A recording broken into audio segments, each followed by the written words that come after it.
Matiyo tufanye pia pamoja.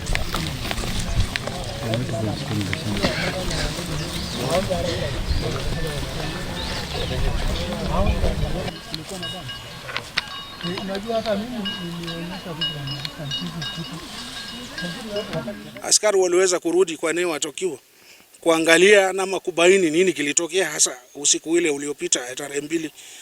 Kwa bahati mbaya tena askari waliweza kufanikiwa kupata miili ya watoto wawili vijana wanaume ambao walikuwa wameuawa na wamelazwa umbali wa mita 150 kutoka nyumba yao, na ilibainika kwamba vijana hawa walikuwa watoto wa marehemu. Hao watoto waliuliwa kuipitia njia ya kunyonga, kama huyu mkubwa ilinyongwa alafu ikakatwa sehemu kidogo hapa kidogo, alafu huyu mdogo ni kama imesungushwa tu shingo mpaka ikafunjika.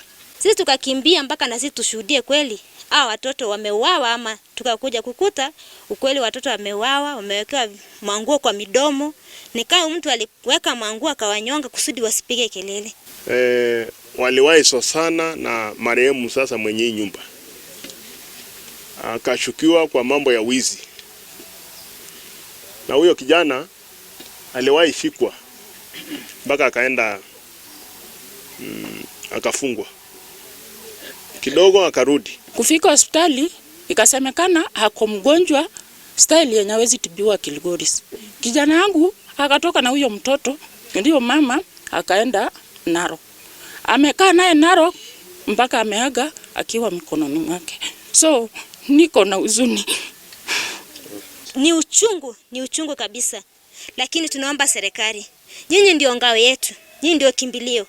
Mtuokoe kwa hii wakati, kwa sababu ni wakati mgumu sana. Mshukiwa tuliweza kurudi tena kwake na kukaa naye chini tukamhoji, na kwa maneno ama matamshi yake mwenyewe aliweza kukubali kwamba yeye peke yake ndiye alitekeleza unyama huo na hakusaidiwa na mtu yote mwingine.